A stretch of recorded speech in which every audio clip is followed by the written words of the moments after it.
So it's not about the product, it's about the service. Mobility as a service. Karena itu yang akan selalu diperlukan, right? So of course mobility as a service itu harus di backup dengan dua hal, the technology part and the human part. A lot of time kalau kita bicara future, itu seringkali kita melupakan mengenai the human part, ya kan? Padahal human is real. Inilah Endgame. Halo teman-teman, hari ini kita kedatangan Noni Purnomo, pimpinan dari Bluebird Tbk, dan tentunya ini salah satu perusahaan yang sangat terkenal di Indonesia yang sudah lama berkecimpung di sektor bukan hanya transportasi, tapi juga di teknologi. Noni, thank you bisa datang. Terima kasih undangannya, senang bisa di sini. Oke, kita mau ngobrol banyak nih. Mungkin di awal waktu saya mau nanya mengenai apa sih masa kecilnya Noni. Dulu kan lulus di Tarkanita, tapi bisa cerita nggak dulu tuh hobinya apa, terus apa yang membentuk Noni itu sebagai bukan hanya pelajar, tapi sampai sekarang tuh gimana? Kalau cerita masa kecil is very interesting. Dari kecil banget mulainya ya. Karena Bluebird itu kan dimulainya dari garasi rumah. Jadi di rumah itu juga sebagai kantor tahun 72. And I was already big enough to understand. 3 years old. 3 years old, yes. By the way, you're a Gemini. Yes, I am. Iya. Tanggal 20 Juni kan? Yeah. Oh, ini jadi dibuka semuanya. Oh ya, Google you. Tahu nggak yang lahir tanggal 20 Juni siapa? Siapa? Celebrities. Nicole Kidman. Oh, okay. Giselle I didn't know that. Iya. Okay. Oh, that's good. Yeah, okay, well then. Something to think about. Yeah. Kalau nggak salah, kayaknya mereka lahirnya tanggal 20. Oh, that's good to know. Yeah. So, jadi dari kecil itu saya tuh terbiasa untuk bergaul dengan para pengemudi, para karyawan gitu kan. Karena di rumah kita di garasi, jadi bangun tidur ketemu pengemudi, mau tidur ketemu pengemudi. So, my first ever job itu gara-gara selalu gangguin itu adalah menggulung uang komisinya pengemudi. I did it when I was 5 years old. Itu duduk di atas meja, terus gulung-gulung, jepret-jepret. Itu that's all, gitu kan. So that was my first job. Jadi ada child labor factor di situ juga, gratisan gitu kan. Nah, abis itu saya tuh baru pindah dari kantor rumah itu yang di Cokroaminoto 107 itu baru udah menjelang SMP. Jadi cukup lama, jadi udah SD kelas 6 gitu. Jadi cukup lama tinggal di situ. So I grew up with everyone dan di situ tuh nenek saya almarhumah selalu mengajarkan kita untuk respecting people. Kan? Yeah, the founder of Bluebird, my late grandmother. Itu juga dulu pertama kalinya kan gara-gara my late grandfather passed away in 65. Terus my late grandmother itu harus mikir gimana caranya untuk mencari keberlangsungan ekonomi lah gitu ya. Jadi mulai bisnisnya dari jualan telur, jualan batik dan sebagainya gitu. Sampai akhirnya dapat kendaraan dari dua government agency waktu itu karena jasa-jasa almarhum Profesor Djoko Stono. Nah, karena keluarga kita itu serba kekurangan, jadi nenek saya almarhum bilang, ini kita punya 2 mobil buat apaan? Kita kan kemana-mana jalan kaki atau naik beca gitu. Akhirnya dimulailah dengan ide untuk memberikan layanan limousine service 24 jam. That's how it all started. Mobilnya apa nih yang 2? Opel sama Mercy. Nah, dari situ sebelumnya kita punya bisnis bemo. Jadi di mana almarhum paman saya, Pak Chandra, itu menjadi supirnya dan ayah saya waktu itu karena masih teenager jadi keneknya gitu. Nah, jadi kita benar-benar mulai dari bawah sehingga pelajaran pertama yang saya terima adalah respecting everyone. Jadi kita nggak boleh membeda-bedakan antara yang bekerja dengan owner dan sebagainya begitu. Karena we all one. Setiap malam pun kita juga makan barengan satu meja besar bareng-bareng karyawan, bareng-bareng pengemudi gitu. Jadi kekeluargaan itu benar-benar terbentuk dari awal sekali. So that's my lesson learned. Nah dari situ saya mulai beranjak belajar sampai masuk ke Tarakanita. Di situ saya mulai yang di Pulau Raya. Pulau Raya. Jadi, my sister went there. Oh ya. Iya. Terus ikut drum band pula lagi kan. Nah, udah deh itu belajar disiplin tuh. Udah kayak tentara abis-abisan. Tarakanita dari dulu kan terkenal banget. Jadi benar-benar jadi sangat disiplin. terus belajar semuanya itu, I think it is a very important factor ya, bahwa kita tuh harus memulai semuanya tuh dari being disciplined. Setuju. Mendisiplinkan diri itu kan yang paling susah ya. Itu yang saya pelajari waktu sebenarnya ikut marching band di Tarakanita. Kita sampai bertanding tuh sampai kemana-mana gitu, sampai ada World Championship segala macam ya. Dulu kakak gue juga sempet. Iya kan gitu. Dulu ada guru tuh yang strict banget, guru drum band. Siapa Mas Kir. Iya. Almarhum, udah meninggal. Ya, Mas Kir dulu tuh. Nah jadi he was really good. Nah terus kita juga suka dilatih sama tentara. Suka, jadi kalau weekend gitu kan dilatih sama tentara itu saya ingat banget, makan kerupuk aja nggak boleh bunyi. Gimana cara makan kerupuk nggak boleh bunyi? Nah tapi all of those itu build characters.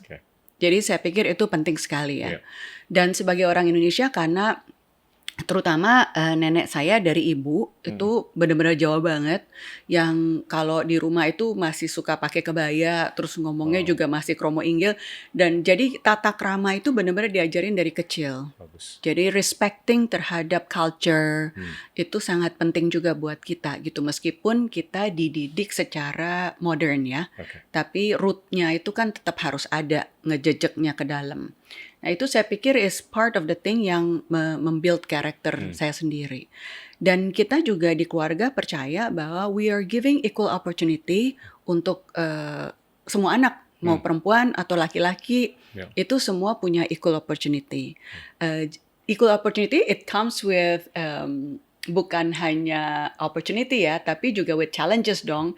Karena ya nggak dikasih privilege juga gitu. Jadi harus fight the same way.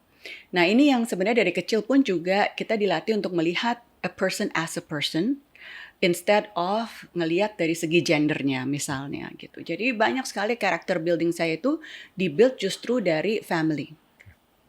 Nah dari situ akhirnya itu bisa nyambung ke supir tuh gimana tuh? Karena Bluebird tuh kan first impressionnya tuh kan di masyarakat luas gila lah. Credibility-nya tuh dompet ketinggalan, pasti dibalikin atau gimana. Nah itu nyambung dari kode etik yang ada di keluarga, di rumah tangga, sampai ke supir-supir dan karyawan tuh, who was the bridge of communication? In the beginning it was my late grandmother. Karena she was that hands-on ya? Iya. Wow. Ya very, benar-benar. Jadi rekrutmen pengemudi pun dilakukan sendiri oleh beliau. Jadi rekrutmen pengemudi awal-awalnya, training pengemudi, sampai nyuci mobil gitu ya. Kalau pagi itu kan setiap mobil harus selalu dalam keadaan prima. Terus itu kalau subuh-subuh itu bisa tiba-tiba datang, meskipun udah nggak di rumah lagi ya, meskipun kita sudah punya beberapa cabang gitu, nenek saya almarhumah itu suka datang ke sana subuh-subuh ngecekin kalau mobil belum bersih nggak boleh keluar. Gila. Jadi it really benar-benar roll up the sleeves dan menunjukkan bahwa it is very important that everyone cares. Nama Bluebird itu kan diambil dari bird of happiness. Tapi there are so many different type of happiness. Nah ini nenek saya tuh kan sebenarnya pengajar hukum ya. So she really didn't know anything about business. Jadi itu out of the necessity, makanya berbisnis. Nah, jadi seringkali kalau kita bicara itu, terutama antara nenek saya, oma dengan saya, itu berbicaranya benar-benar filosofi, mengenai filosofi. Examples? Coba So contohnya. every decision itu ada filosofinya. Yang tadi, beliau tuh selalu menceritakan kenapa sih diambil nama Bluebird. Even though it's a bird of happiness, tapi happiness itu ada macam-macam. So, what kind of happiness that she wants to be embedded in as a value of the company gitu, itu adalah the happiness of giving. So that is very important. Ya karena itu diambil dari ceritanya sendiri kan sebenarnya. Nah, itu yang saya pikir benar-benar tertanam di dalam setiap orang yang bekerja di Bluebird sendiri. So everything that we do itu pasti ada giving-nya, giving factor-nya. Nah, terus nenek saya juga selalu bilang bahwa only happy people can make other people happy. Jadi yang pertama kali yang kita harus bikin happy adalah orang kita sendiri dulu dong gitu. Nah makanya beliau itu mengajarkan bahwa we really need to take care of ourselves, meaning internal Bluebird, supaya automatically we can take care of others and genuinely care. Kan ada perbedaan ya, yang harus karena SOP dan sebagainya, dengan yang memang you genuinely care. because it is part of your value gitu. Yeah. Nah itu yang sebenarnya dibangun dari awal berdirinya Bluebird. Nah Luar biasa. the another part adalah kita boleh punya value bagus, kita boleh punya sistem dan prosedur yang bagus, tapi kalau nggak ada kontrol yang bagus, the value is not going to be sustainable juga kan. Makanya that's the another thing that I learned dari my late grandmother, dari my father gitu ya, bahwa untuk punya purpose is good. To have a purpose beyond a business purpose, I think is very important. Karena seringkali kita kena banyak sekali krisis. Kalau kita nggak punya purpose that is bigger than the business purpose, kita seringkali akhirnya jadi stres gitu ya. So that's the lesson learned juga. Terus tapi yang paling penting adalah bagaimana kita mengontrol. How do we control integrity? Itu kan dimulainya dari awal, seleksi awalnya misalnya. Bluebird dari awal itu selalu kan ditanya, kok repot banget sih mau seleksi calon pengemudi aja pakai psychologist, pakai psikolog gitu. Untuk apa gitu kan? Nah, meskipun psikolog itu nggak bisa screening the whole psychology kan juga nggak berhari-hari gitu ya. Early warning signal kelihatan. Nah, kemudian kita selalu ditanya juga, kenapa sih mesti sampai ditanyain keluarga di kampungnya, alamat kampung segala macam kayak begitu. Itu kan untuk merut supaya kita ada connection. Kalau kita ada connection, orang itu untuk berbuat sesuatu yang tidak sesuai dengan value itu mereka lebih reluctant gitu jadi karena connectionnya terlalu deep ke keluarganya di kampung. Nah, jadi semua itu ada dasarnya. Not just saying we have to have a high integrity, harus punya integrity tinggi, enggak hanya begitu, tapi benar-benar dimulai dari rekrutmen. Kemudian dari cara kita memberikan pelatihan juga. Now, the question would be, kan sebagian besar dari pengemudi kita itu mempunyai very short term vision. Hari ini gitu, besok urusan besok gitu kan tadinya. Sementara Bluebird ini kan punyanya long term vision. So how do we close the gap? Ya, jadi kita ajarkan para pengemudi ini di training pertamanya untuk bermimpi. Jadi mimpi apa sih nanti ke depannya gitu kan? Yang paling banyak yang kita dapatkan adalah ingin anak-anaknya mempunyai pendidikan lebih tinggi. Itu satu, yang paling banyak. Kemudian mau punya rumah sendiri nanti kalau udah pensiun. Banyak juga akhirnya kita mendapatkan input pengen naik haji gitu. Nah itu semua benar-benar dijalankan. Makanya kita punya beasiswa pendidikan untuk anak-anak, kita punya soft loan untuk housing, kita juga mengirimkan pengemudi kita, ya sekarang lagi nggak bisa karena COVID, tetapi setiap tahun kita kirim untuk haji, dan waktu haji udah mulai susah, kita kirim untuk umroh gitu. Karena kita benar-benar gathering the dreams dari para pengemudi, and we're helping them untuk bisa mendapatkan long-term dreams-nya itu gitu. Nah, jadi ini culture yang nggak bisa dibangun dalam satu malam ya. Jadi it takes a lot of years, decades. Decades, kemudian persistency. Itu kan pasti ininya juga banyak gitu. Jadi that's the integrity part. Kemudian kita percaya bahwa untuk mempunyai sukses yang sustainable itu kita harus build-nya brick by brick. Jadi semuanya itu harus benar-benar dibangun dengan kerja keras, dengan disiplin tinggi gitu. Nggak bisa kita nggak mau kerja tapi mengharapkan result yang baik. So those kind of value itu benar-benar dari keluarga yang di-extend ke keluarga besar Bluebird Group. Dari situ sudah gitu kekeluargaan, caring for the family. Makanya kita extend juga mereka bukan hanya ke anak-anaknya. A few years ago we launched the Women Empowerment Program gitu. Jadi benar-benar kayak keluarga besar gitu ya. What would have been some of the red flags kalau kita lagi nge-recruit waktu itu? Atau waktu your grandma atau your other executives itu lagi dalam proses nge-recruit tuh apa sih red flags-nya? Jadi rekrutmen kita itu kan dilakukan oleh dua ya. Satu yang tadi psychologist, yang satu adalah oleh senior driver. Nah kalau dari psychologist yang pertama kali di-screen adalah tendensi emosionalnya. Itu penting, the first screen. Karena orang yang mempunyai tendensi gampang emosi, itu biasanya ada background-nya lagi di belakang. Jadi itu kita first screen dulu. Nah, setelah dari teori screening, itu di-screen lagi oleh senior driver kita. Apa yang dilihat, jadi calon pengemudi itu diminta untuk tes jalan. Nah, yang paling penting adalah selain cara membawa kendaraannya, karena itu relate so much dengan kenyamanan, tapi what's most important adalah reaksi pengemudi itu terhadap pengendara lain di jalan. Oke. It is very important. Karena kalau tadi secara teori first screening kan oke lah orang ini nggak gampang emosi. Tapi begitu di jalan dipotong sama motor tiba-tiba buka jendela marah-marah, that's a no-no. That's it. Ya, jadi yang hal-hal seperti ini kita sangat-sangat perhatikan. Kemudian kita lihat juga dari attitude-nya pada saat dia datang. Karena kan seringkali kita bisa punya energi ya, dalam arti we can see whether the person itu sebenarnya orang malas apa really need to work, want to work gitu. Jadi itu juga termasuk salah satu penilaian juga. Nah itu yang dibangun dari awal. Kalau sekarang tentu saja calon pengemudi kita harus tech savvy. Itu sebagai salah satu additional criteria gitu ya. Tapi yang paling mendasar, yang lebih sulit dibentuk itu adalah habitnya dia, karakternya. Itu yang sebisa mungkin kita screening di awalnya. Tapi cara bicara itu penting sekali.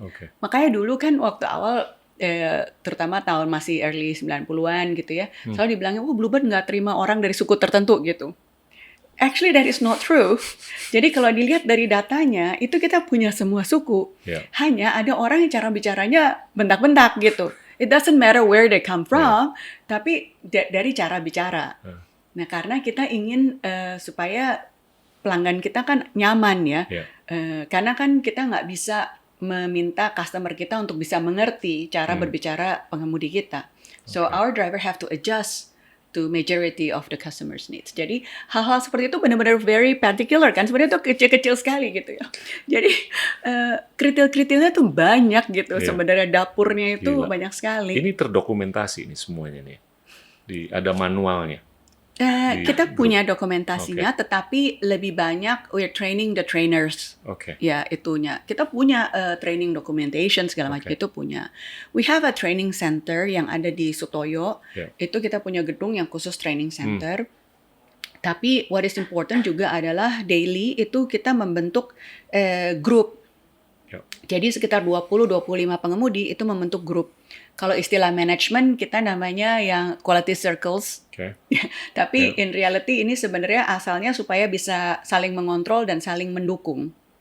So within the groups mereka tuh kayak bersaing gitu, siapa yang bisa dapat penghasilan paling baik, siapa yang nggak dapat komplain gitu. Hal-hal seperti itu kita bikin kayak competition. So healthy competitionnya ada.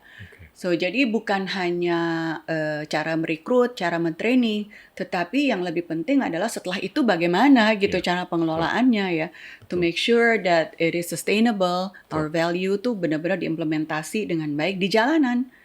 Karena lain dengan pabrik, kalau pabrik kan kita bisa ngeliat tuh, memang punya 20.000 orang tapi bisa dilihat semua kan.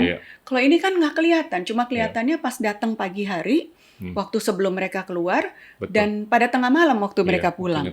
Iya, selebihnya nggak kelihatan gitu. Jadi it is very important bahwa kalau kita dulu istilahnya pas abis 3 hari training itu darahnya dibiruin. Jadi darahnya dibikin biru. What would have been episode yang dramatis yang di luar garis atau di luar batas? Wah banyak kalau dramatis. Give me one or two examples. I think at one point of time waktu masih awal-awal banget ya itu ayah saya cerita kita ada ya biasalah orang Indonesia kan kreatif, sometimes creative in a negative way. Nah waktu awal itu kan sebelum ditentukan adanya taksi itu kan yang kita sebut namanya taksi gelap yang nggak pasang argo. Nah jadi kita tuh ada tuh komplotan waktu di awal-awal yang nggak pasang argo. Nah, pada saat itu kita harus menentukan kita mau bagaimana nih. Kalau kita memang harus integritas tinggi, berarti every single person harus mengerti bahwa this is extremely important buat kita. Sehingga pada saat itu ayah saya dan nenek saya almarhum harus membuat decision, harus mengeluarkan, itu kan waktu itu paling kita baru 300-an pengemudi ya. Sepertiga itu harus dikeluarin. Wow. Karena itu kan cepat biasa kayak gitu. So it was a tough decision. Amputasi. Yes. Nah itu, I think that's the first drama that I heard. Belum lagi drama. Ini tahun berapa nih? Tahun 80-an? Late 70s. Late 70s, okay. You were still 10 years old. Iya, masih kecil gitu ya. Nah terus udah gitu drama lagi, as you know, ini kan is a tough business ya. Jadi seringkali kita kalau baru mau masuk ke pangkalan mana gitu tuh ada preman-preman yang nyegat gitu. So we have those stories. Pasti. And terus yang saya involve langsung sendiri itu adalah pada saat kita buka di kota-kota tertentu, itu didemo oleh taksi-taksi gelap setempat. Nah, I had experienced those juga. I had to go to several cities yang harus have a discussion with them, talk to them, negotiate in a way gitu. Gimana? Pendekatannya gimana tuh untuk mencapai solusi atau resolusi? Well, during my dad's time agak berbeda dengan my time karena mungkin eranya juga berbeda. Dan kalau saya bisa bilang, there is a privilege for being a woman. Yeah. Being the only woman in the room itu ada privilege-nya juga gitu ya. Tadinya kayaknya udah mau udah siap-siap. Terus jadi aduh mau diapain nih gitu kan perempuan gitu, mau ditonjok juga susah gitu kan. Jadi I think sometimes I came as a surprise buat mereka kenapa yang dikirim perempuan gitu, masih kecil pula lagi kan waktu itu gitu, masih muda. Nah jadi so I think there is always a good side for everything. Nah ini kalau namanya juga kalau perempuan masuk ke ruangan yang isinya laki-laki semua, no matter how emotional they were gitu kan, kalau kita senyum-senyum aja masa mau diapain gitu, mau diapain sih orang perempuan datang senyum-senyum gitu kan. Nah jadi I think that is one of the thing that my message was that I'm here to find a solution yang bisa baik untuk semuanya gitu. Bluebird datang ke satu tempat itu bukan untuk mematikan bisnis-bisnis yang lain. Because we want to try to give the best quality of service. Jadi kita juga memberikan kesempatan kepada siapapun yang mau ikut training kita untuk menaikkan layanannya gitu. Jadi karena kita itu dari awal selalu percaya bahwa nggak mungkin kita bisa hidup sendirian. I think every era kita membuktikan hal itu, termasuk yang recently we collaborate with our so-called competitor gitu kan. Nah jadi setiap era itu terjadi sebenarnya bahwa we always collaborate, karena kita percaya kita nggak bisa hidup sendirian, and the market is so big, dan nggak mungkin juga, it's not efficient anyways gitu. Nah jadi hal itulah yang menjadi dasar kita untuk bisa berkembang dan bernegosiasi atau berdiskusi. Oke, gue mau backtrack sedikit nih. Dari pengalaman-pengalaman yang menarik ini, itu korelasinya dengan pengalamannya Noni waktu di Tarakanita. Itu ada nggak? What did you learn di Tarakanita yang menyiapkan untuk bisa duduk dengan orang-orang bertato, supir gelap, dan segalanya? It is not in Tarakanita kayaknya. Itu lebih ke karena pergaulan di rumah ya. Because I'm so used to... Tapi in a way di Tarakanita itu karena perempuan semua, jadi it's in a way I don't differentiate mau perempuan mau laki gitu. In my eyes you're the same gitu. Nah tapi yang shaping saya di Tarakanita itu lebih ke arah marching band-nya, kedisiplinan itu ya tadi ya. I think that is extremely important and it really shaped my character di situ. Tapi kalau yang tadi, karena dari kecil ayah saya sih sebenarnya memang itu yang dari kecil tuh selalu ngedorong-dorongin supaya saya nggak takut gitu. Jadi you just face whatever. So more your dad than your mom. Yes. Who was my dad. Influencer. Itu gitu. Up to the point. This is a story yang lucu sih sebenarnya kalau dipikirin. I think I was about 13 years old.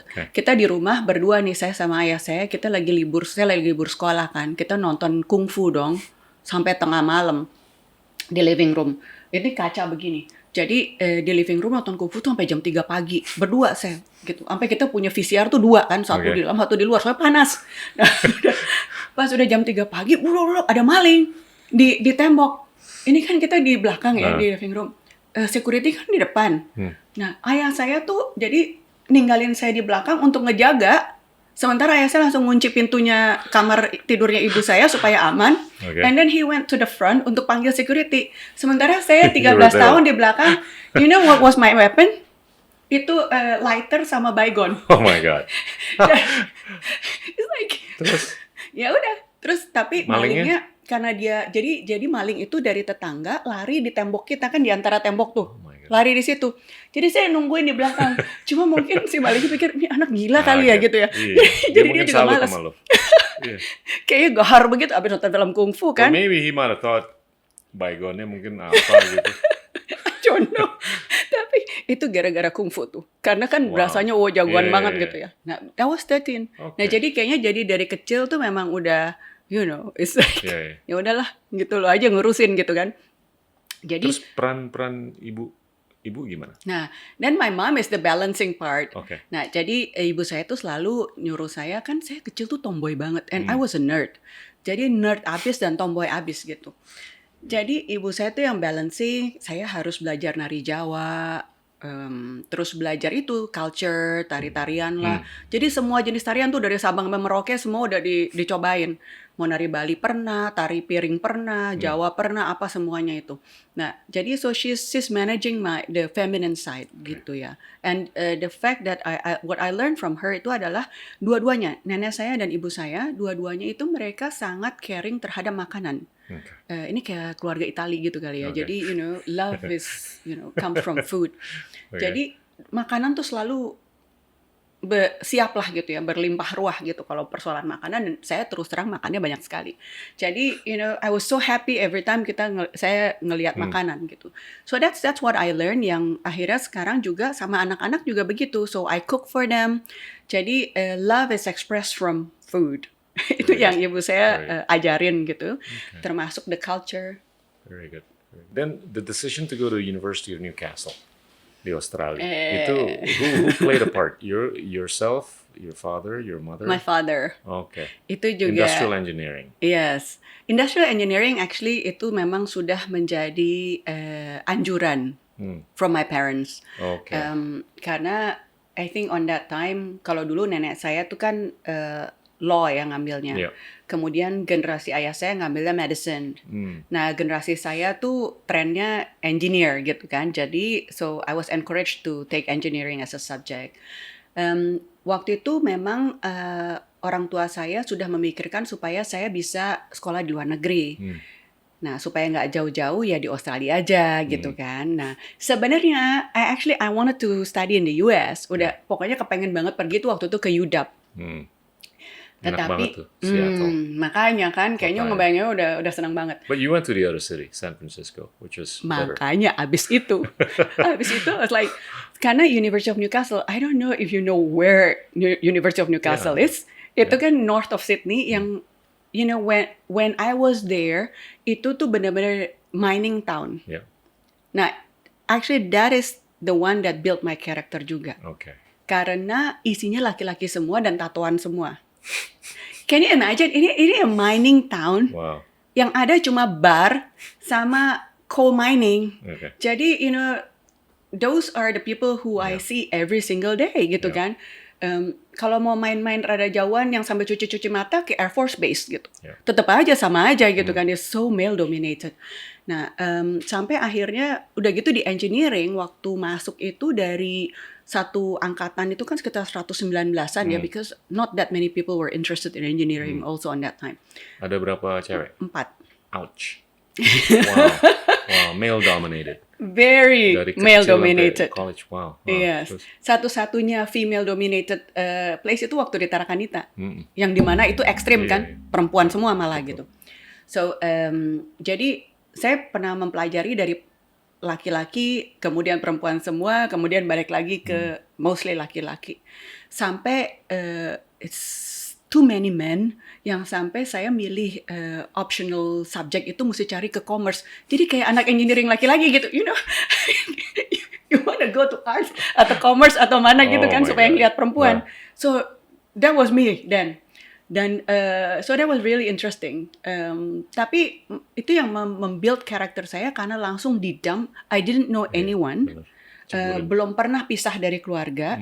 Tiba-tiba ke kota kecil yang jam 5 sore udah nggak bisa ngeliat orang. Satu orang aja nggak ada di jalan. Jadi it's Tapi Australia kayak begitu kan, jam 5 sore juga udah sepi. Tapi kalau if you go to Sydney kan masih mendingan. Oke, ya recently, tapi dulu-dulu sih. Ini lebih dulu lagi. Iya. And then it's Newcastle gitu loh. Iya. Nah, but Newcastle is a place where my character was being built a lot actually sebenarnya. Mulai dari being independent, mulai dari gimana caranya appreciating different cultures, karena itu kan banyak dari culture-culture dari mana-mana juga gitu kan. Udah gitu saya juga pertama kali belajar berbisnis itu sebenarnya di situ. Oke, bisnis apa? Jadi waktu saya udah tahun ketiga, itu my parents rented a townhouse. Isinya 3 kamar. Nah, dari 3 kamar itu disewa-sewain lagi dong. Disaplis. Oh my God. So that was my first business. Termasuk living room. Disewain ke siapa? Orang Indonesia juga? Ada orang Indonesia, ada orang Hong Kong, pokoknya siapa aja gitu. Jadi 3 kamar itu diisi 6 orang. Ini sebelum Airbnb ya? Sebelum. We're talking about like 1990 gitu kan. Jadi itu di situ mulai belajar tuh gimana caranya jadi landlord gitu kan. Sampai ya pokoknya living room aja disewain juga gitu. Cuma of course harganya beda dengan yang punya kamar sendiri. So I learn a lot in Newcastle. I really learn a lot. Bagaimana juga menghadapi orang-orang, I had no entertainment dan temennya laki-laki semua, yang ada kita perginya ke time zone dong. Kalau weekend gitu kan. Jadi time zone itu mainnya Daytona gitu. Jadi benar-benar yang racing. Kalau nggak yang pancing gitu. Nah, jadi benar-benar I was a complete tomboy. Sampai suatu waktu juga, pas lagi keluar dari time zone, ini sama ceritanya sama waktu habis nonton kungfu. Nah, gitu. Ada rampok lagi. Enggak, mobil lewat tuh isinya, like they're being racist lah gitu kan. Udah gitu, kan teman saya tahu teman saya laki-laki semua dan banyak. Tapi yang keluar duluan kan saya kan. Terus udah gitu di racistin begitu, saya kejar mobilnya. Saya kejar, dan mereka kabur lagi. Itu si anak-anak laki itu. Jadi benar-benar kayak yang dengerin ini nanti deh, mereka bakal mikir don't mess with her, man. Kayaknya emang gila aja gitu ya waktu dulu. Kayak it's like kebanyakan nonton kungfu movie gitu in a way. So I guess that's one of the really interesting drama yang biasanya nggak banyak keluar di cerita-cerita. Any pitfalls waktu college? Of course, banyak banget. Waktu tahun pertama, I mentioned nggak kenal siapa-siapa, pertama kali keluar negeri, and then TOEFL pas-pasan gitu kan, orang nggak pernah terekspos terhadap bahasa Inggris selain belajar di sekolah. Nah, dari situ begitu nyampe Australia, ini orang ngomong apa nggak ngerti sama sekali. Benar-benar saya, I really couldn't understand what they're saying. Aksennya yang sampai beda. Iya, sampai ditanya, kan ketemu orang, how are you gitu kan. Saya pikir ditanya how old are you. Jadi setiap kali orang nanya how are you, saya jawabnya, wah I'm 18 gitu. Kayaknya orang gila kali ya gitu. Jadi itu pokoknya udah kayak gitu. Nah, sampai yang the serious one itu adalah sampai my first year I failed almost every single subject. No kidding. Karena nggak ngerti gitu. Lulusan Tarakanita. Exactly. Nah, jadi Tarakanita is like the elite. I know. Tapi yang nggak ngerti itu karena istilah-istilahnya kan beda. Ya, math pasti lulus lah. Kalau matematik udah pasti advance lah. Mau kalkulus, mau apa terserah lah advance. Tapi bangsanya kayak materials. Itu kan istilah-istilahnya beda gitu. Yang nggak ngerti sebelumnya. Jadi yang waktu itu flunking banget tuh bangsa kayak materials, yang kayak gitu-gitu. Nah, subjek-subjek yang istilahnya itu, jadi vocabulary issues sebenarnya banyak kan ya. Terus udah gitu stress issues, karena jauh dari rumah, homesick lah gitu kan, mesti belajar semuanya sendiri. So I think it was a really great experience. Dan pada saat itu saya juga mengalami pernah bahwa tiba-tiba dimusuhin banyak orang gitu, nggak ngerti juga kenapa gitu kan, namanya juga teenagers kan banyak drama. Was it part of the culture shock or cultural? It is a culture shock. Differences, It is a culture shock. It's a personality shock karena nggak pernah jauh dari rumah. Dulu sebelum pergi itu I was really close to my parents kan. Jadi, and I never wanted to study abroad. Kan ada anak-anak yang kepengen keluar rumah. Betul. And I was one of the person dijorokin gitu. Dijorokin, dilempar gitu. Jadi it's like, why was I being dilempar pergi gitu, kayak dibuang gitu, berasanya begitu pada waktu itu. But I'm really grateful that they did that. Kalau nggak, I never grew up. Nah, jadi di situ benar-benar belajar banyak sekali and character building di sana, termasuk belajar leadership. Nah, belajar leadershipnya tuh bagaimana? Nah, kita Indonesia kan sedikit tuh studentnya di University of Newcastle. Nah, kita harus ikut di dalam cultural week gitu. Nah, saya pikir, wah gimana nih? What is my skill? Oh, I know the dances, Indonesian dances. Tapi laki semua isinya. Kita mau nari apa gitu, nggak mungkin banget kan. Terus udah gitu, saya pikir mau nari apa? Oke, dan kita tari saman. So, keren. Ya, jadi kumpulin nih. Dan mereka dikumpulin, diajarin? Si anak-anak laki ini. ada 11 orang apa 13 orang gitu ya, saya rada lupa. Namanya juga anak laki, basketan gitu kan segalanya, ini udah disuruh dari Saman gitu, ngapain sih gitu kan. Udah gitu, itu yang sampai akhirnya yang sampai udah nggak bisa sinkronnya, dan I videotape the practice. Nah dari situ, then I show it to them gitu. Oke lah, daripada marah-marah, suara serak gitu kan. And then why don't you have a look, if you want to embarrass yourself, then by all means, I'm not gonna be there gitu kan. Akhirnya mereka sadar sendiri dan they were encouraged to practice. Itu akhirnya tari Saman kita tuh sampai ngetop, sampai diundang ke Sydney, diundang ke Canberra. Jadi malah jadi ngetop gitu. So that was, I think it's one of my proud moment lah ya gitu ya. And everybody was happy gitu jadinya. Bagus.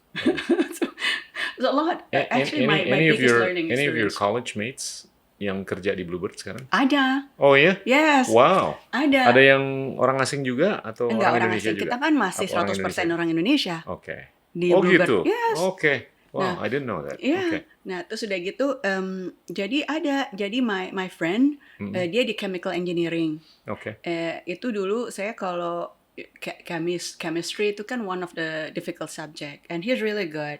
Nah, jadi saya suka kalau udah misalnya 5 hari sebelum ujian, then I would go over to his house.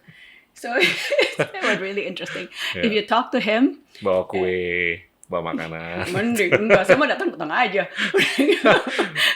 And then they will actually cook. I'm the only girl. It's good enough for them to see a female gitu loh. Pasti dimanjain. Jadi benar-benar dimanjain banget sih emang.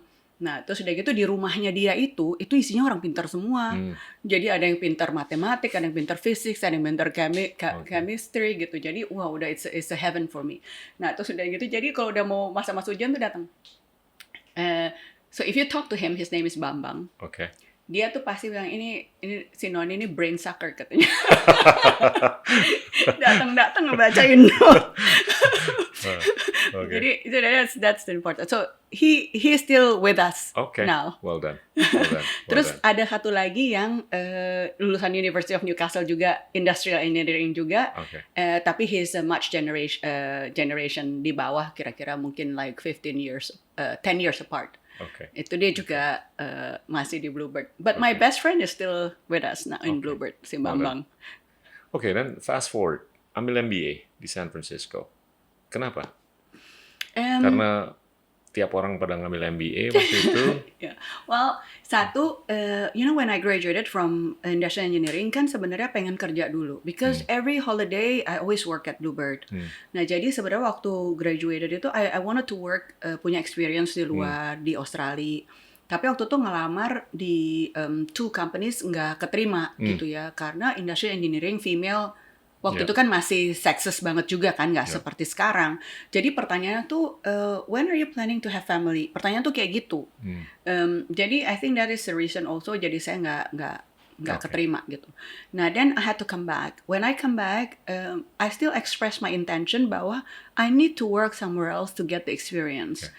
Sementara nenek saya almarhumah sama ayah saya tuh menganjurkan or nyuruh saya untuk kerja di Bluebird. So I'm a person who does not take or gitu ya. Jadi for me there is always a choice of an and. So to choose both. Nah, jadi kenapa my background is industrial engineering. I understand that the thinking process is important, is good to improve the business processes. Kan Bluebird ini meskipun is a transportation company, the core basis itu adalah operational excellence. Right? Nah, jadi my thinking process in industrial engineering helps a lot in making the processes better. Sebenarnya baik itu dari maintenance department maupun operations department. Tapi one thing that I felt on that time that was lacking within the organization, karena ini kan organisasi yang dibangun dari garasi rumah ya. Jadi what is lacking is that the marketing strategy. Kedepannya mau bagaimana. Kemudian another part that was lacking adalah yang benar-benar dari secara business point of view itu adalah financial acumen-nya. Nah, jadi dari 2 itu yang menurut saya harus pelajarin dari luar. So in the morning that's how the Jakarta Convention Bureau came in. Karena Jakarta Convention Bureau waktu itu pertama kali dibangun tuh. Betul. Ya Pak Fauzi Bowo waktu itu kan. Nah, it is a pure marketing agency. Untuk memarket MICE, memarket Jakarta untuk MICE destination, right? So it was a very interesting job for me actually. Tetapi kan karena harus kerja di Bluebird, so I work at Jakarta Convention Bureau dari pagi, dari jam 8 sampai jam 5, and then jam 6 sampai jam 12 kerja di Bluebird gitu. Wow. That includes Saturday. Wow. Nah, hence no social life. Wow.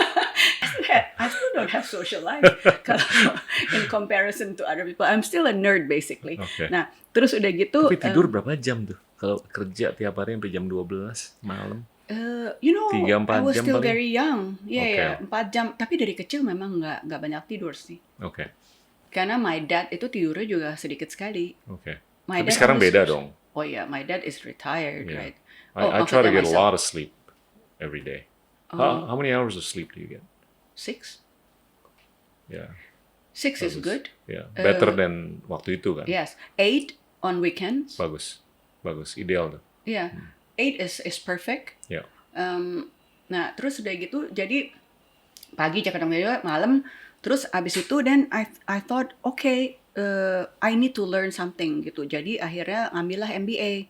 Tapi karena waktu itu udah dibuang ke Newcastle yang benar-benar kota mati, so I said to my parents, this time I really want to choose the Yeah. place gitu. Oke. Dan itu juga mendadakan sih. Jadi mau masuk yang Januari itu, baru mulai apply itu baru September. Wow. Jadi cari yang masih buka. Wow. Dan masih buka USF.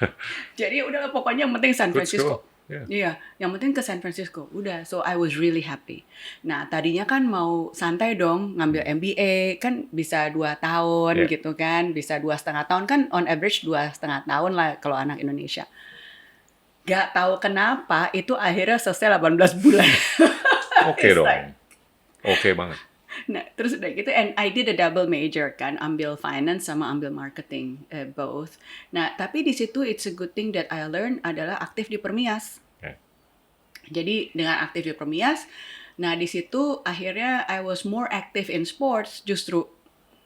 Iya, Oh ya? iya. Apa? Jadi Olahraga apa juga? anything. Oh ya? Jadi tapi ya serabutan gitu karena kita kan bikin tuh waktu itu Permias satu area sama Jimmy Gunn itu bikin. Nah kemudian wah ini siapa nih? So I was the organizer sama Jimmy segala macam. Tapi kita kekurangan atlet. Ya udah lu aja deh Don, semuanya. Jadi mulai dari badminton, basket, volley, semuanya termasuk catur. Including, so that was a very interesting juga time gitu. Ya banyak networking gitu Okay. ya, and then learning a lot things. Terus yang gue denger lu tuh waktu lulus dapat kerjaan kan di New York. Tapi nggak tahu gimana. Dipanggil pulang. Iya. Yes, yes. That was one of the down moment sebenarnya. Because I was really proud. Kan biasa kan kalau kita di universitas di US kan ada career day yang Yeah. banyak yang buka lamaran. So I was helping. I was the arranger actually for Okay. that. Jadi I did not apply. Kenapa I did not apply? Karena my late grandmother already wanti-wanti. Pokoknya begitu lulus harus pulang.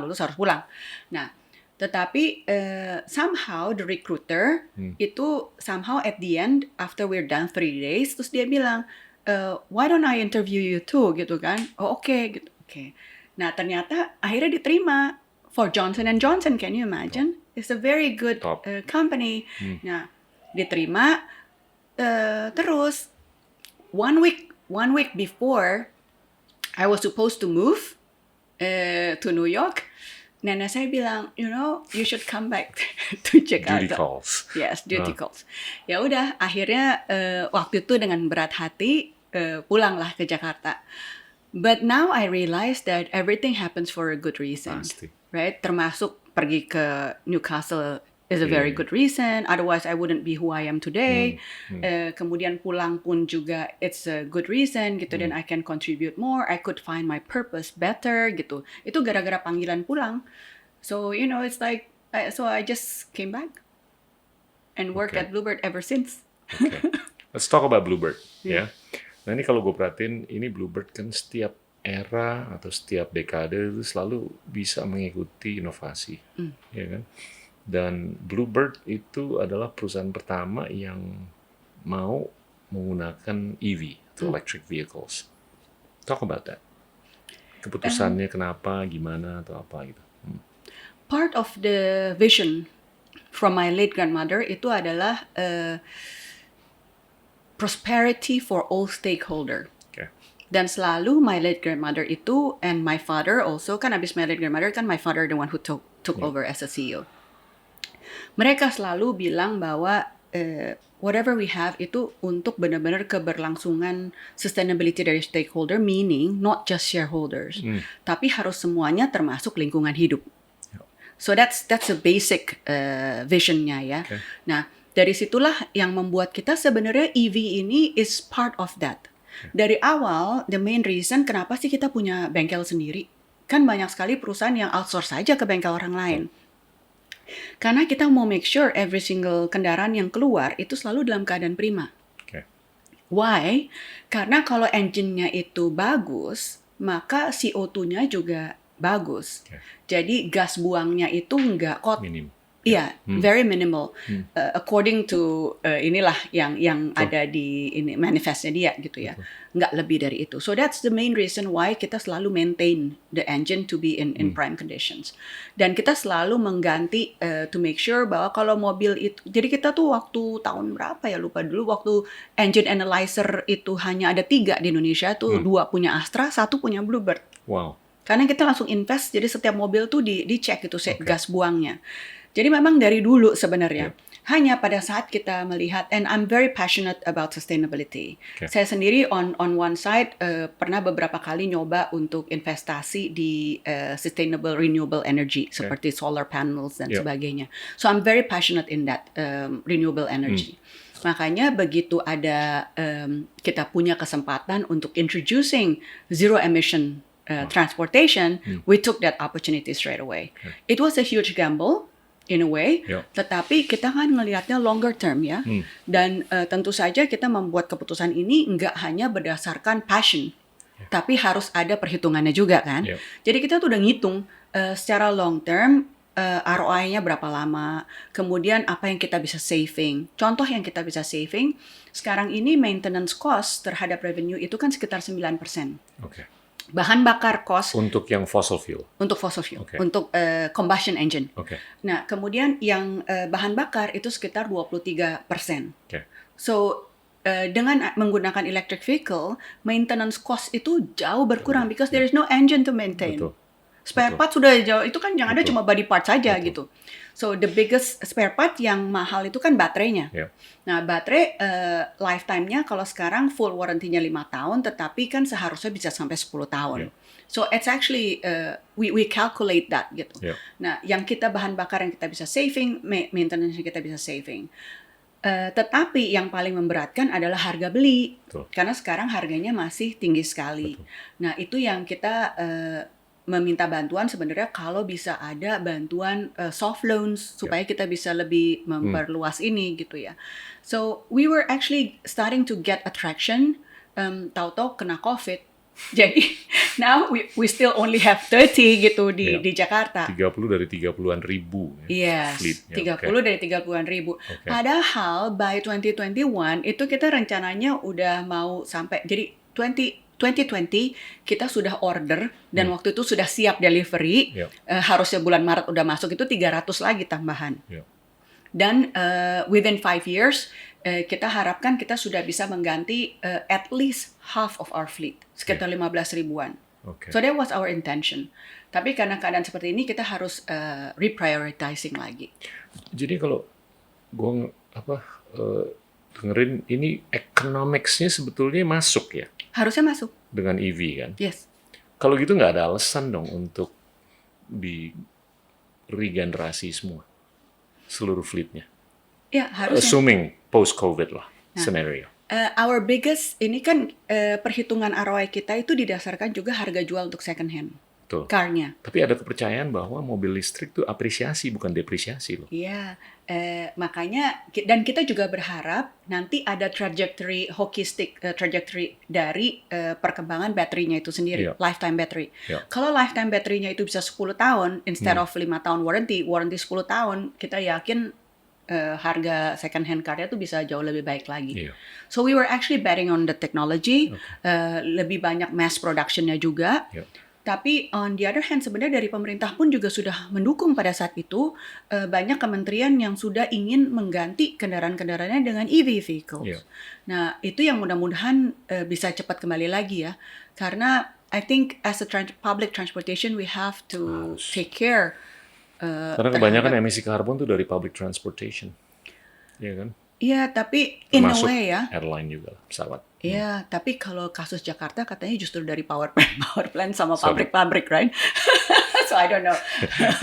But at least whatever it is, kalau kita ngelihatnya, whatever we can do, then we should do it. Gitu, nggak usah nunjuk ini, nunjuk itu, nunggu ini, nunggu itu. You know, if we can do something, why not? Gitu kan. Jadi itu sebenarnya kenapa kita berpikir bahwa we should do this. It's a long game loh. Kalau kita lihat ya, jumlah mobil yang ada di seluruh dunia itu kan 2,5 miliar. Dan penjualan atau pembelian mobil baru setiap tahun itu 100 juta unit. Seluruh dunia. So if you want to replace all the pre-existing cars dengan EV lah ya, it'll take 25 years. Tapi dari 100 juta, itu produksi EV baru paling 1 juta. Termasuk Tesla, BYD, dan beberapa. Ya harus, you gotta think big. Dan kita harus berharap, tadi lo bilang hockey stick, dan ada eksponensialitas kan. Nah, you're the pioneer di Indonesia loh. Iya kan? Yang bisa memprovokasi percakapan. Supaya orang tuh bisa, ternyata nih pakai mobil EV nih make sense. Bukan hanya untuk gua, tapi anak gua sama cucu gua. Dan ternyata ini make sense economically juga, bukan hanya environmentally. Yes. Iya kan? Yes. So you are actually game changing loh, the conversation. Yeah, and we wish to continue that sebenarnya. Yeah. So we hope after this COVID situation is over, kita bisa continue lagi with our project because we still believe in zero emission program ya. Yeah. Tetapi tentu saja nggak bisa sendirian. Yeah. Karena kalau sendirian kan jadinya it's more or less difficult. Pasti. Dan harus ada insentif juga. Yes. Kalau menurut saya. Insentif is very important. Waktu itu kan selalu telur ayam kan. Yeah. Mau insentif dulu, kemudian pembangunan infrastruktur. Karena orang kan masih takut. Yeah. Nanti saya nyupir kemana nggak ada charging station terus gimana? Betul. Itu kan masih banyak hal yang seperti itu. Betul. Jadi memang infrastruktur harus dibangun. Yeah. Waktu itu kita sempat bekerja sama dengan PLN untuk membuat studi titik-titik mana untuk pasang. Karena kan kita beredar kendaraannya kan randomly kan. Betul. Jadi belajar kita bikin studi bareng untuk pasang di titik mana. So we can be the catalyst. Kita istilahnya waktu itu saya sempat sampaikan siapapun yang mau mempelajari mengenai EV come to us. Then we want to be able to collaborate gitu karena at the end of the day kita nggak akan bisa memberikan significant impact kalau hanya Bluebird. It has to be bigger. Gitu, nggak bisa hanya Bluebird aja karena di Jakarta kan kita in total our fleet cuma sekitar waktu itu aja cuma 16 ribuan, jadi nggak signifikan sebenarnya. Jadi kalau bisa semua private vehicle tuh juga berubah gitu significantly. Nah akhirnya kita bisa belajar lah dari kota-kota di dunia banyak ya, itu kan policy-nya kan bisa dibikin, ada zero emission zone, itu kan banyak tuh jadi. Memang perlu kolaborasi sih. Harus. Kalau gue lihat sih di China nih gila. Itu political will-nya dan economic construction-nya. Ya kan? Itu untuk mendukung. Itu kayaknya bakal scalability-nya lebih kelihatan nanti. Walaupun di Amerika juga inovasinya yang dipelopori oleh Tesla itu cukup bagus tapi scalability-nya belum seperti yang kita lihat di China. Nah, I want to talk about disruptions ataupun dislokasi. Kalau besok tiba-tiba ada political will untuk mengharuskan dilakukannya autonomous driving, ya kan? Game plan-nya Bluebird itu gimana terkait dengan puluhan ribu karyawan yang selama ini nyupir itu kan harus dipikirkan kan? Pasti ada saat tuh di masa depan. Di mana mereka harus di-reskill atau di-repurpose. Gimana tuh? Kalau yang kita pelajari dari negara-negara lain yang sudah mulai lebih advance lah dalam autonomous driving ya, yang akan membuat game changer itu adalah sebenarnya ekonomiknya masuk apa enggak in a way. Jadi autonomous driving itu akan sangat bermanfaat dan impact-nya benar-benar bisa berasa justru pada saat tingkat hidup manusianya sudah lebih tinggi. Yeah. Karena pengemudi jadi mahal. Yeah. That's one of the main driver kan. Right. Pengemudinya mahal. Kenapa? Makanya itu dimulai dari negara-negara seperti Jerman dan sebagainya, karena bayar orang per jam berapa harganya. So it is more expensive. Nah, sehingga di Indonesia ini kalau nantinya secara political will-nya menyatakan harus autonomous driving, that also means our GDP udah tinggi. Yeah. Masih jauh sih kita. Ya, jadi pada saat itu memang drivernya adalah karena memang tidak ada orang yang mau jadi pengemudi lagi, makanya kita harus beralih ke driverless. Yeah. Ya, karena kalau hanya melihat dari teknologinya aja per se, what is the real point gitu? Kan itu karena ekonomi kan sebenarnya. Betul. Kalau persoalan safety, it is debatable still. Yeah, masih debatable. Yang kalau kita bisa memanage semua orang yang mengendarai kendaraan itu bertanggung jawab, actually there's no big issue. Okay. Tetapi pada saat nanti harga pengemudi itu sudah sangat mahal, sehingga lebih murah untuk menggunakan autonomous car, then that will be the game changer, I think. So you see this as a process of incrementalism, di mana transformasinya itu masih bisa di-manage lah, atau perubahannya masih bisa di-manage. I don't think the government will make such changes yang secara masif ya. In the near future. In the near future. Setuju. Mungkin untuk area tertentu. Maybe, for example, kalau kita punya new capital, kemudian di situ benar-benar mau semuanya serba otomatis dan sebagainya. So on a secluded area, itu mungkin bisa. Tetapi untuk mass, saya pikir you really need to nimbang-nimbang gitu. Ini sebenarnya what is the most efficient? Not hanya secara ekonomik, tetapi secara politik juga kan. Betul. Kalau orang kita nggak siap, terus mau dipindahin kemana gitu. Kalau orang masih nggak punya skill yang tinggi untuk having a more advanced job, mau dipindahin kemana? Betul. Right? Tetapi it doesn't mean that it is going to be still very long. Karena sekarang dengan advancement technology, mungkin lebih banyak orang, apalagi anak-anak muda sekarang, yang memang nanti nggak mau jadi pengemudi because it's not attractive anymore. Betul. Jadi GDP is just one of the factor. Tetapi intinya adalah kalau nggak ada lagi orang yang mau jadi pengemudi, then maybe that's the time. It's not cool to be a driver in the future. Tapi mungkin dalam percakapan perlu kali disosialisasikan kemungkinan ini. Akan terjadi di masa depan kan. It is real. Nah, supaya mereka juga bisa meng-price in lah kemungkinan ini. That is true. Nah, kenapa kalau ngelihat dari business point of view, it is very efficient. It is actually very good economically ya. Karena tadi nggak ada cost-cost tambahan. Sama seperti kita pindah dari combustion engine ke electric vehicle kan. Betul. Jadi ada cost-cost yang bisa kita saving dari situ juga. Apalagi kalau nanti AI-nya sudah lebih advance sehingga safety faktornya jauh lebih tinggi daripada human. I think we'll get there. Yes, and it can be very soon. Nah, jadi hal-hal seperti ini secara ekonomik bisa make sense faster than the social readiness. Betul. Nah, jadi kita selalu mesti lihat faktor itu. Dan makanya sekarang kenapa kita invest banyak di AI yang mempelajari mengenai demand supply, mempelajari mengenai routing, habit dan sebagainya. Supaya pada saat kita harus switch ke autonomous driving, kita sudah mempunyai platformnya untuk menggunakan sistem itu. Nah, jadi kita siap-siap aja secara bisnis, tetapi we are not going to do it if the social factor is not ready. Pasti.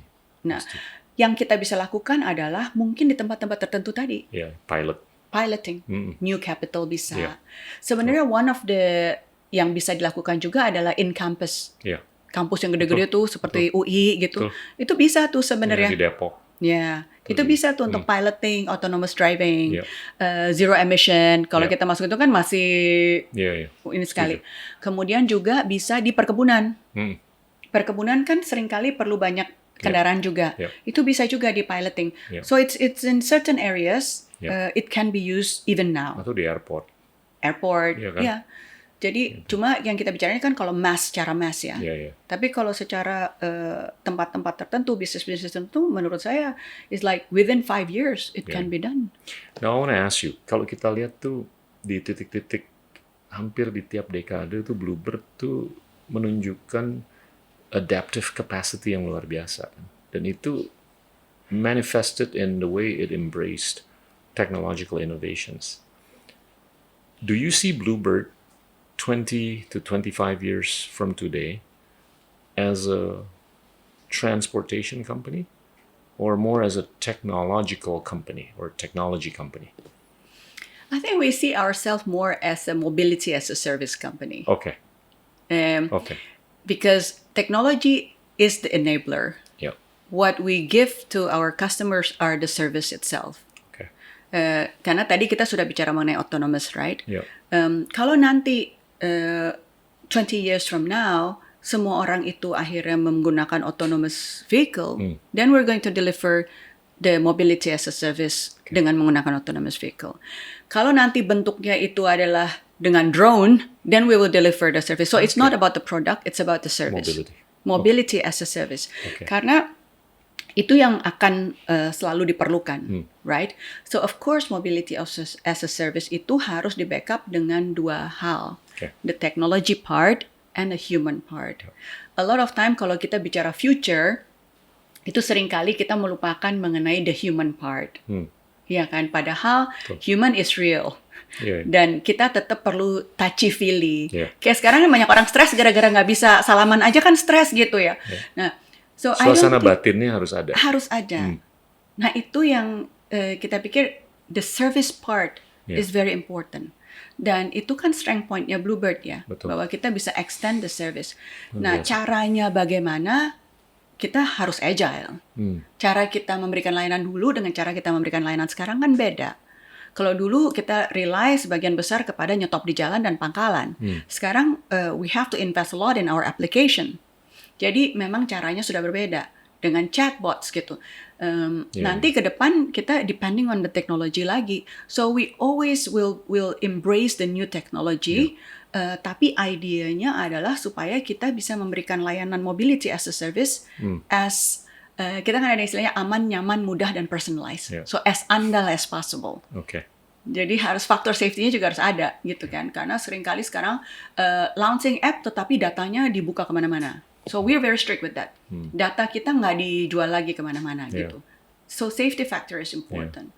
Technology is enabler and it changes all the time. Dan perkembangannya itu jauh lebih cepat daripada perkembangan human behavior yang sendiri kan ya. You can actually you can science it up.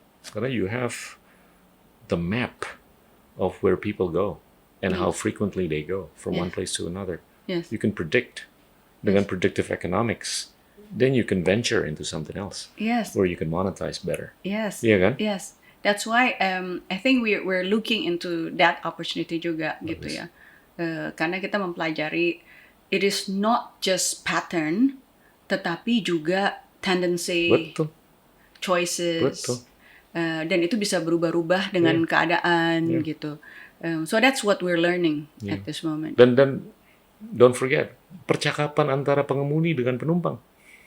That's data point yang influential. Yang kita iya, kadang-kadang kita dapat bocoran loh. Sebagai supir kan, mengenai saham apa, mengenai politisi siapa atau apa. Iya kan? Itu kalau menurut saya monetizable.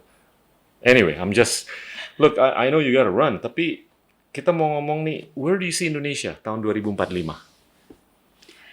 Indonesia kan sebenarnya it's a very rich country ya, resources wise. How many women presidents will we have seen by 2045? Well, we're half of the population, so hopefully half. Right? I like that. Karena we're half the population. Kalau saya ngelihatnya gini ya, seringkali kalau kita bicara mengenai women empowerment, itu seringkali it's being imposed atau forced into. Tapi kalau saya ngelihatnya, justru we should look at it from a different point of view. 50% dari populasi rakyat Indonesia ini adalah perempuan. Don't you think it's a country's loss kalau 50% population ini justru tidak diberdayakan dengan sangat baik gitu. So it is not about women and men. It is really about empowering everyone and memberdayakan semua orang untuk membangun Indonesia ini. If we want to compete with the other countries, Yeah. So it is not about women and men anymore gitu kalau saya ngelihatnya ya. We all have to fight together as one. Yeah. Jadi hopefully it's half, but that's just because of the ratio of the population. Dan kalau gue perhatiin negara-negara yang dipimpin cewek, nanganin COVID-nya kayaknya keren gitu loh. Ya kan? Mungkin karena keibuannya itu yang tadi ya, disenyum-senyumin orang takut gitu kan. Jadi mungkin juga, tapi I think it's higher than probability. I think it's deterministic. Hey, I wanna end this dengan rapid fire questions. Okay. Ya? Agak-agak ini deh. We'll start easy. You answer beli atau jual. Okay. You buy the stock or you sell the stock. And I don't even play in the market. So. Enggak. Ini konsep. Okay. Dan anggap aja konsep itu stock. Would you buy the stock? Would you long the stock? Ya kan? EV. Buy. Okay. Of course. It's easy, right? It's too easy. Okay, I'm going to push it. BYD or Tesla? We have both. What do I do? Okay, I'll make That's it easier. tough. BYD or Volkswagen? BYD. Okay. Tapi lo nggak percaya Volkswagen bakal ke EV in a massive way? I do believe. Okay. Tapi BYD was started as a battery. Yeah. So the core is battery. Yeah, they're ahead of the curve. Yeah, Yes. Okay. So Volkswagen have to find a partner that is really good in developing that. Yeah. Okay. Sending a kid out to a school that's in the middle of nowhere. Buy or sell? The concept. So this is rapid. Oh no. Buy. Because you went through that. Yeah. You did okay. Terus, women president. Buy. Buy or sell? Okay. I had to say That's buy. too easy for you. Yeah. Okay. How about education? Buy. Okay. It's the basis Good. for everything. I like it. Yeah. I like it. Okay. One last one. Singularity. Buy. Because I'm a strong believer in that assimilation, if we can say, between technology and human part. And I think that is very important. Bagus. Noni, thank you banget loh. Thank you. Ya, So it's great conversation. likewise. Teman-teman, itulah Noni Purnomo, pimpinan Bluebird. Enjoyable. Thanks. Inilah Endgame.